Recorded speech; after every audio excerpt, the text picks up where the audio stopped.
Maka malaikat maut turun ke sini. Makanya ketika sakaratul maut sudah datang, maka yang baca Quran hentikan. Kenapa? Oh, memang gitu ya. Jangan semakin kenceng. Ayo Pak, insya Allah Pak, gitu. Al-Baqarah Pak, Al-Baqarah Pak. Al-Kahfi, Al-Kahfi. Enggak lah. Yang baca Quran berhenti dulu. Kemudian digantikan dengan kita mentalkin. Antum agak ke sana dikit. Masya Allah ya. Orang yang meninggalnya kooperatif ini.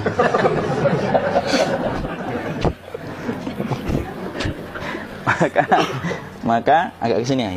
Maka disunahkan kita untuk mentalkinnya. Nanti ketika mentalkin jangan terlalu sering, jangan terlalu membebani. Jangan terlalu sering itu la ilaha illallah, la ilaha illallah. Enggak gitulah.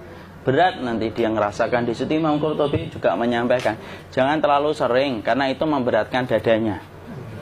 Jadi ketika mentalkin, saya sampaikan, boleh diganti atau enggak Ustadz? Enggak lah, talkin itu ibadah. Ibadah itu tauqifiyah. Tauqifiyah itu enggak usah diganti. Karena Rasulullah mengatakan, lakinu ala mautakum la ilaha illallah. Talkin orang yang meninggal di antara kalian dengan la ilaha illallah. Enggak usah diganti Allah Ustadz yang lebih singkat, lebih pendek. Enggak usah. Subhanallah Ustadz, enggak usah. Kenapa? Karena talqin sudah ditetapkan ucapannya oleh Nabi, begitulah kita mencontohnya. Jadi tidak usah diganti. Cara mentalqin, jadi kalau keadaan sudah tenang, tolong kalau sudah sakaratul maut jangan ditinggalkan. Karena sesungguhnya pertempuran setan itu pada detik-detik kematian semacam ini. Dan betul-betul berusaha untuk menjadikan dia murtad. Nanti makanya di situ di buku nanti dibahas kan, pertempuran setan itu sampai detik-detik orang mau mati itu sudah ayo kufur, murtad aja tuh, kamu sakit kan? Nah, itu kayak gitu. Makanya jangan ditinggal. Capek gitu kok nggak meninggal gitu ya. Udah gantian mas. Dan jangan kemudian meninggalkannya. Mangkat dulu gitu. Enggak lah, janganlah. Terus ditampingi terus. Kalau bisa ya sudahlah, berikan waktunya kita untuk sementara waktu itu betul-betul berkhidmah kepada orang yang kita cintai terakhir kalinya. Cara kita kemudian mentalkin adalah, yaitu adalah di sebelah kanannya la ilaha illallah. Biarkan dia mencerna dulu, tidak usah buru-buru kemudian kita langsung nimpali lagi. Dia mencerna dulu sembari kita doakan, peluk, ya Allah dimudahkan gitu. Kalau ada orang yang bisa ngucapin la ilaha illallah itu siapa yang memberikan itu Ustaz? Yang memberikan kekuatan Allah Pak. Karena ngomong aduh aja sudah tidak mampu. Makanya Allah berfirman dalam surat Ibrahim, yusabbitullahu alladhina amanu bil qawli tsabit fil hayatid dunya wa fil akhirah. Allah teguhkan perkataan orang yang beriman dalam kehidupan dunia dan akhirat. Dunia itu ya ketika menjelang kematiannya. Makanya dia bisa ngomong la ilaha illallah. Sebenarnya ngomong aduh aja udah gak mampu. Kalau bisa ngomong, dia mesti ngomong aduhnya dulu. Tapi Allah yang menggerakkan. Ngomong la ilaha illallah. Makanya mangkana akhiru kalamihi la ilaha illallah dakhalal jannah. Barang siapa akhir kalamnya itu adalah la ilaha illallah, pasti masuk surga. Makanya kita lagi la ilaha illallah. Dah. Cara dulu. Enggak usah minta diburu-buru ya. Enggak usah gini. Ayo la ilaha illallah. Ayo.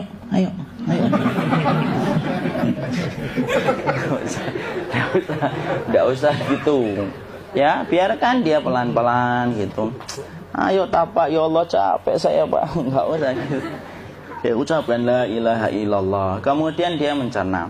Lalu kalau dia sudah mengatakan, untuk mengatakan la ilaha illallah. Ya, kalau sudah mengatakan la ilaha illallah, berarti sudah. Tidak usah ditalkin lagi, tidak usah. Belum meninggal juga Ustaz? Tidak apa-apa, biarin aja. Dia di situ aja. Kecuali dia ngomong lagi dan gak usah diajak ngomong alhamdulillah ya Pak, ya Allah gitu. Terus dia jawab alhamdulillah. Itu berarti ucapan terakhirnya alhamdulillah. Atau ketika habis ditalkin la ilaha illallah, dia ngelihat air. Nah, itu berarti ucapan terakhirnya air. Talkin lagi. Nggak usah marah. Aduh Pak minta air. Kuncinya. Mau minta air nanti aja dikubur gitu loh. Jangan gitu. Biarin aja. Jangan kemudian setelah la ilaha illallah La ilaha illallah. Terus, ayo tutup, awas ya ngomong lagi ya. Nggak usah gitu juga. Maka kemudian setelah la ilaha illallah sudah, nggak usah diajak ngomong gitu. Terus kemudian nggak usah ada anaknya perempuan, ya Allah Pak, sudah bisa ngomong la ilaha illallah, usah gitu. Cukup dalam hati alhamdulillah gitu. Diam kita dengerin gitu. Disitulah nanti biasanya tadi detik dia terakhir. Dia nanti ngeliat di sini Pak, prosesnya itu. Nanti kaki langsung sebagian jempol dingin dia. Kaki, telapak kakinya langsung kalau kita geningkan dingin kayak kaki yang kena AC langsung.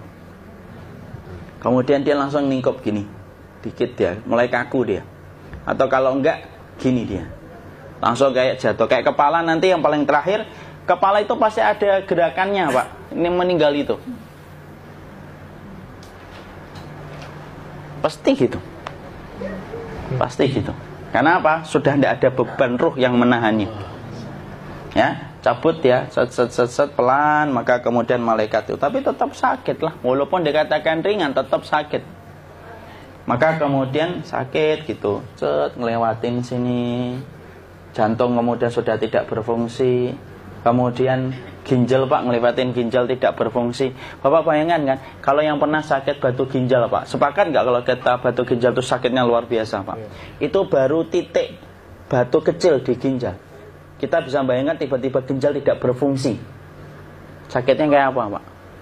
Tiba-tiba ginjal nggak berfungsi, pankreas naik, kemudian tek jantung. Jantung ini dia masih hidup dia, di sininya masih hidup walaupun jantungnya sudah berhenti. Naik. Kemudian mata, dia ngelewatin mata. Organ tubuh yang paling setia sama ruh itu mata. Maka kemudian mata dia ngelihat dia, set. Ngelihat set keluarnya, set naik dia. Ya dilihat ini sama dia. Makanya Rasulullah mengatakan innar ruha idza qubida tabi'ahul basar. Ruh itu kalau dicabut, mata itu ngikutin kemana perjalanan ruh itu. Makanya ada yang meninggalnya gini. Ya itu bukan tanda su'ul khatimah. Itu tanda fitrahnya mata ngikutin ruh. Atau kemudian bukanya sedikit. Ada yang kayak senyum Pak. Ada yang kesini yang keringetan. Nah, itu tanda husnul khatimah. Ada yang senyum. Jadi sakitnya setelah selesai itu plong gitu loh. Makanya kemudian ada yang tersenyum. Maka itu tanda. Kalau kita ngelihat orang yang membuka mata kayak gini, tidak usah takut. Cepat-cepat kemudian kita nanti tutup. Biasanya kalau terlalu lama, itulah yang menjadikan ini tidak bisa ditutup. Makanya harus pakai kapas akhirnya. Karena apa? Karena pas meninggal nggak langsung ditutup. Biasanya karena perawat takut, dokternya juga nggak tahu itu, dibiarin itu. Makanya ada beberapa mata yang ditutup pakai tensoplas kan? Sebenarnya kalau langsung bisa nutup dia, fitrahnya nutup mata itu. Jadi kemudian kita baca Allahumma firlahu warhamhu wa'afihi wa'fuanhu atau bismillah wassalatu wassalamu ala rasulillah, tutup. Bismillah. Tidak usah takut. Kecuali buka lagi ya, ini baru kita kabur bareng. Kalau buka lagi Pak, Insya Allah Pak, ya Allah ya kita kabur bareng-bareng Pak. Diusap Pak, diusap gini. Ini enggak disenggol gini enggak. Begini kan, sudah meninggal dunia. Tangan boleh begini, boleh diluruskan, enggak ada ketentuannya. Boleh gini, boleh kemudian lurus. Enggak usah disalahin kalau ada yang lurus. Lu itu tangannya gimana sih? Posisikan kayak sholat. Enggak ada perintah kayak gitu. Jadi kemudian dikondisikan saja. Terus maka kemudian dipijit-pijit, akiknya dikeluarin. Kemudian jamnya dilepas, gigi palsunya dilepas kalau ada, ya. Kemudian apa setelah itu? Coba buku.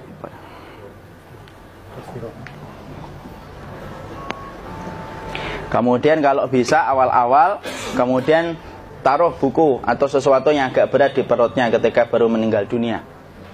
Kenapa kemudian ditaruh kayak gini?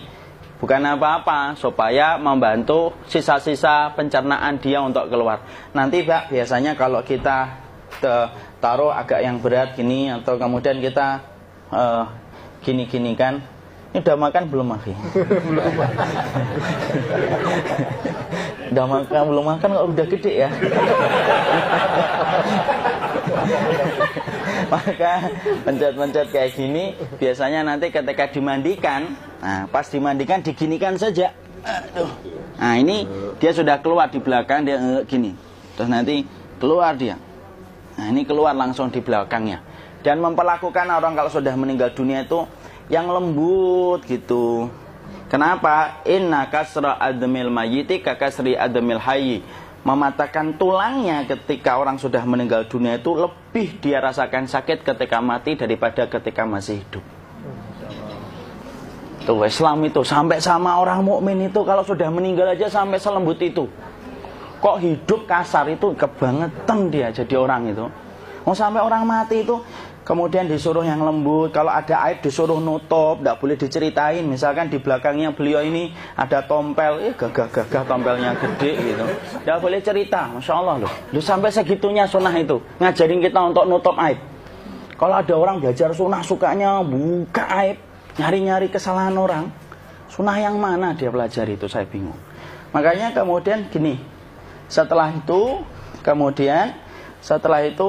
selesai maka kemudian tutup dengan kain. Maaf ya, Ki. Ya. Nanti kalau nggak kuat napas ngomong ya. Maka ditutup kayak gini, ditempatkan kemudian jangan di tanah tapi di atas dipan. Karena apa? Syekh Abu Malik Kamal Said Salim dalam Sahih Fikih Sunnah menyampaikan supaya tidak cepat busuk. Dia taruh di atas. Kemudian ditutup pakai kain apa saja. Ya, sembari nanti kita mempersiapkan tempat mandinya, tempat kafannya dan yang lain sebagainya. Maka kemudian kalau ada yang datang boleh dibuka.